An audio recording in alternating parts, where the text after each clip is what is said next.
All right, all you stalwarts, haven't given up yet, have you? Hmm. Okay, it seems to be I'm running into people have things to do with elections, or at least the talk of elections, and are they fair? Uh, do we have do they mean anything? Everything means something. Doesn't mean that what we do, every effort we put in there. Obviously, there is election fraud. Uh, that goes without saying. There are several different ways, of course. There's a couple of places you want to go to check out. I recommend blackboxvoting.org, Bev Harris, and she's one of the more preeminent investigators into election and voter fraud. Knowing the difference between the two, of course.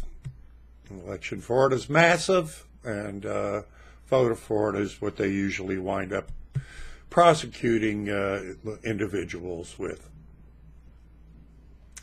This woman coming up and her husband work on an election board or have to do with elections. I think it was in Georgia. And I've had other conversations with people that are involved with the election process on the ground. All of them state, of course, that their way is infallible, that they're fair, and there's no way that it can be corrupted. And I'm sure they're sincere, and they're probably saying that, and they probably think that.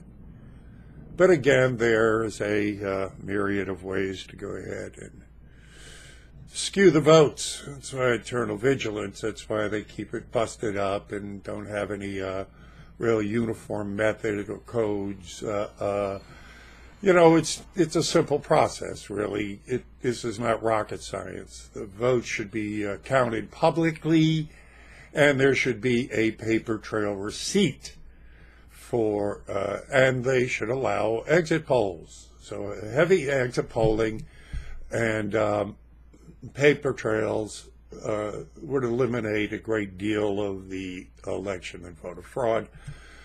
And of course, voter ID, show that you actually, who you say you are, and it wouldn't be that hard to purge. I mean, they could follow it. My God, they know what we're doing now before we do it electronically. Hell, they can pretty much tell, they can tell you what days you're going to go shopping this week because they know what days you've gone shopping in the last. So they know when you get your check. They know when you take a sneeze. They're there to say Gesundheit. So to say that they can't purge the election rolls of dead people, well, okay, if you believe that. So this one's about another one about election frauds. I can't remember, but if one of you guys out there can dig it up and remember who it was Cliven or Clive, or that was his name. Somewhere, something with a Clavin or Cliven, I think it was back in the 2000 debacle, when this guy was asked to program he was a programmer and asked by a DNC, the head of the DNC in Florida, to make a program that could be rigged in case the Republicans tried to steal the election.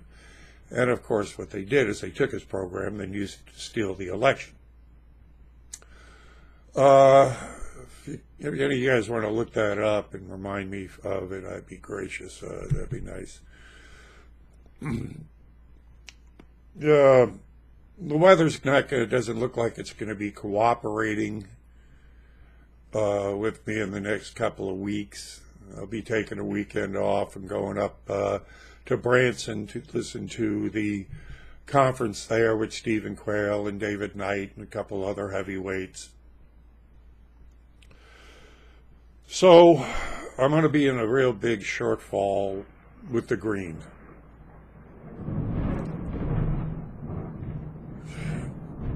I ain't got that big a following, but the following I got, guys, you know, those of you that have given in the past, if you can, you know, continue your generosity, or those of you that haven't, though, would you know, come on. It would be real nice if you just went and bought something, you know. That's a great idea.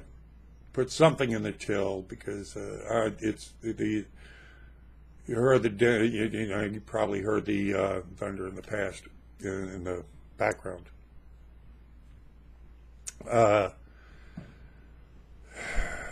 It's going to get real skinny here. It already is, but if you can help, and of course, if you like what I'm doing, if you want to help me out, if you can't do anything else, you know, hit the like button, subscribe, and spread me around as much as possible, you know, because the censorship is still there. Of course, the news today in the headlines were Trump's going to try to go ahead and start coming down on the tech giants, but we all know that's, you know, that's a tug of war, and that'll probably take some time. In the meantime, it sure would help if you could help. So, I'm going to be spending a lot of time indoors, which is okay, which is going to help me catch up on some much-needed work, on learning a lot of things I need to learn, and possibly catching up with some videos, or you just might have me pop in, giving my rambling diatribes.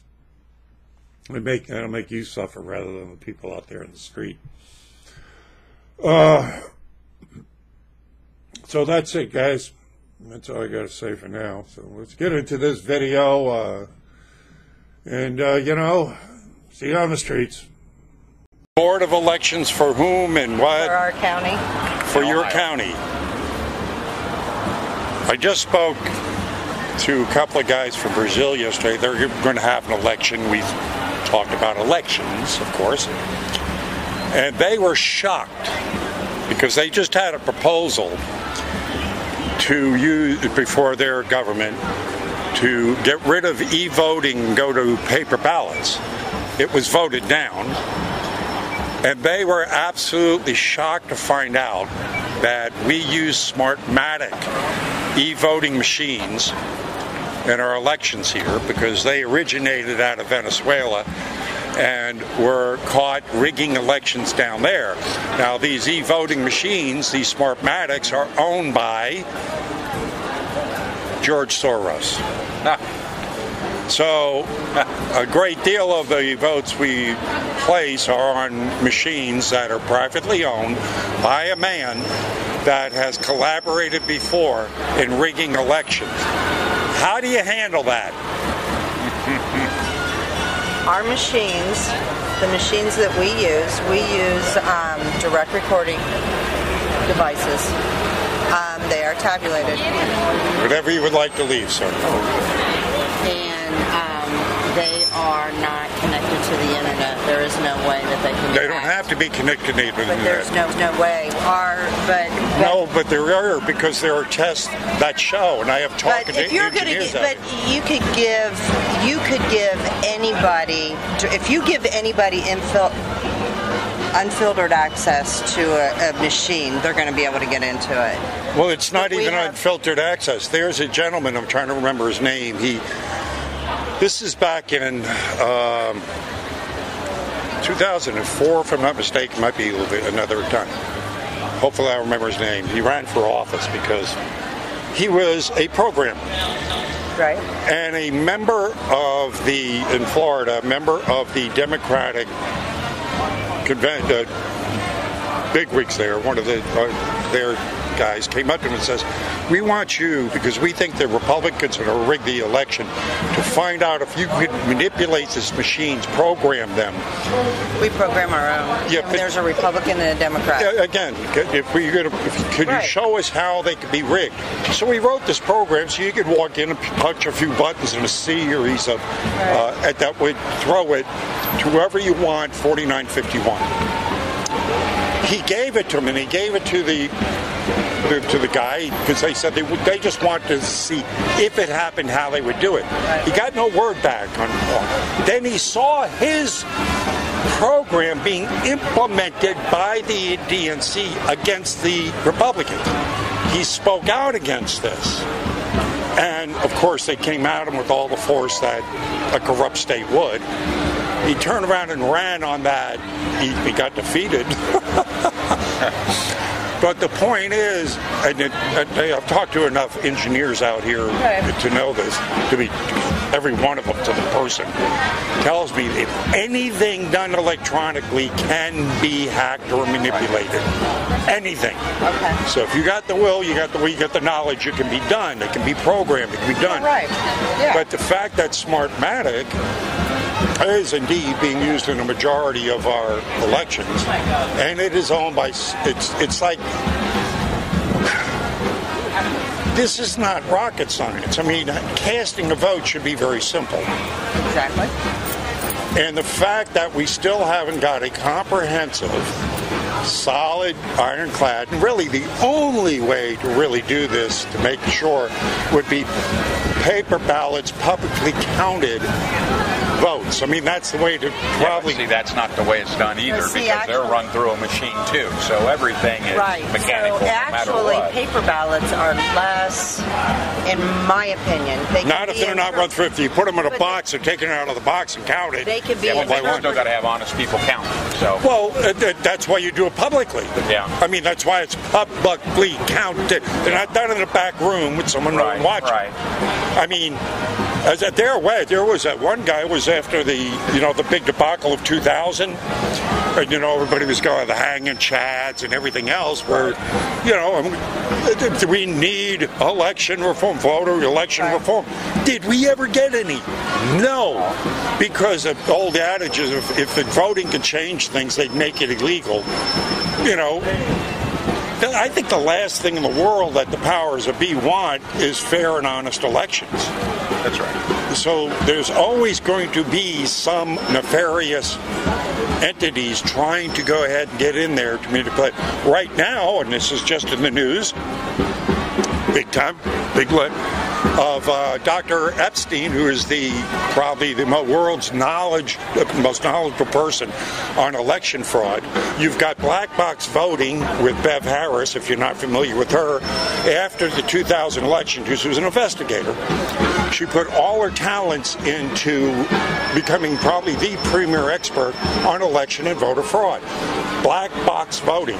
And in the 2016 election, she was a raging liberal. But being an honest one, she said in the last election, she's calculated that 5 states were stolen from Donald Trump.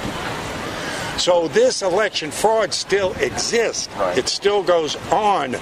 And the fact that we don't have any true hardcore legislation that would make it as safe as possible just speaks to me volumes, especially when waiting like 18 years now since the 2000 election, when that showed how corrupt and through gerrymandering, through you name it, through the different methods in which they can manipulate the vote. But the big one was the tech giants meeting this week. And Epstein saying, and I listened to this man personally in auditoriums, where he says that in this next election, they have the ability, without us even finding out or being able to trace it, to manipulate 12 million votes. Problem is there's no. Problem is every state has different. Every state has different.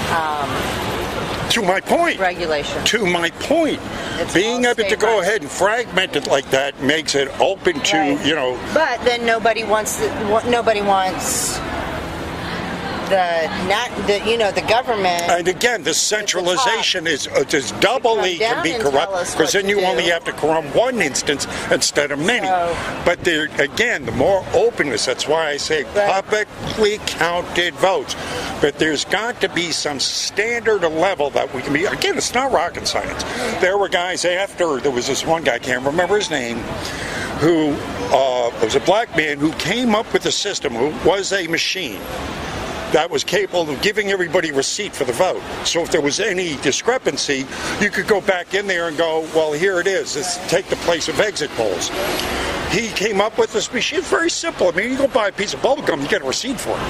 Right. So when you take your vote, it tells you what you voted for.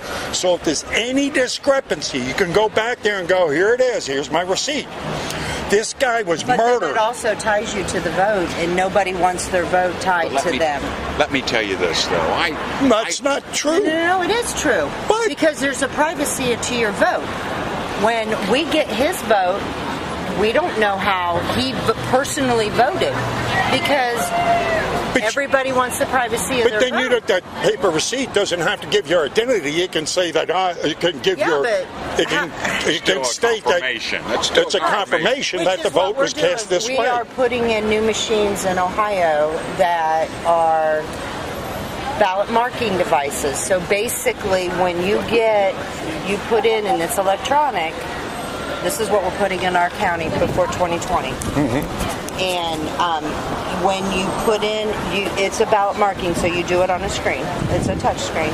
But you get a piece of paper that says, I voted here, this is what I voted for. Well, that is a step in the right. That's what this guy had, and they murdered him on the way to testify before Congress. His car was, had an accident. Right. I'll tell you something. I worked for her. I retired in April, and then I went and worked for her early voting. Mm-hmm. This older lady came in, and this is just how much the media just tears things apart. She'd come in and she goes, okay, now I just want to make sure my votes are correct. And I said, okay, so when you go through, you push who you want to vote for, and then you can go back and review it afterwards. So you hit the review button. She goes, I did that. I did that during the presidential election. And she goes, I voted for Trump, and it changed it to Obama. Yeah, testimony after testimony. She didn't even know what she's talking about, because Trump wasn't against Obama. It was against Hillary. They've never been on the same ticket. They was never on the ticket. So because of what was given to her in the media, everybody believes that shit. And that's just what drives me crazy. And I said, okay, no problem. I'll tell the officials and make sure they know. Well, it happened to a woman in Columbus, too. One of my friends. It didn't happen but it's there. Yeah, but the story span. I mean, I've gotten enough testimony out here from people that were not delusional that said that they watched their vote get flipped in front of them. Yeah. It happened again, but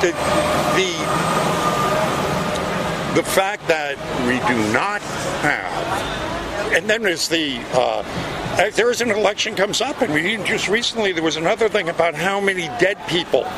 How many people, you got 750 people in a town, and 1,000 of them voted. And that is where I live in Ohio. We're from Ohio, and Ohio has done our Secretary of State has done a very good job in the last 8 years of removing dead people from the voter rolls, duplications in our state. So, somebody can't, we have a statewide voter registration database, and so we also have to have new equipment put in before the 2020 election. There's a lot. He's Republican. Yes, he's being very diligent to make sure. This is a good thing, and I'm glad to hear these reforms. So for Ohio, I can only speak for Ohio. Yes, of course. But Ohio is doing a very good job of making it easy to vote but hard to cheat. That's like his motto, because he wants it Excellent. to be easy for I everybody mean, we to need vote. more like that and more of we this. do. Yes, we do. I But- wish there was more and the standardization. fact that they try to make it so hard in the instance, like even getting the records you were talking about, when we have technology now that can basically read our minds, tell us what we're going to do before we do it. Yeah. They can track they know where we're going to go, what we buy, and everything else. That they cannot go ahead and get the information you're looking at more readily and easily to go ahead and do what needs to be done. Again, reaffirms the fact that they do not want honest and fair elections overall. Individually, you can get people like the man you work for, yourself. It still seems like it's an uphill battle. You're a great American, and I appreciate it. It's what I deserve. Thank you. Here, let me give you a get out of jail free card from Hillary Clinton. Well, thank you. And if you would like to contribute to my cause, I contribute. thank you very much. You can go to the back of that, and you can get some of my designs and apparel, and you can walk around and piss liberals off everywhere you go. Thank you, sir. I appreciate it. He likes to do that. I do. Okay, you guys have a Thank good you. one. Thank you very much.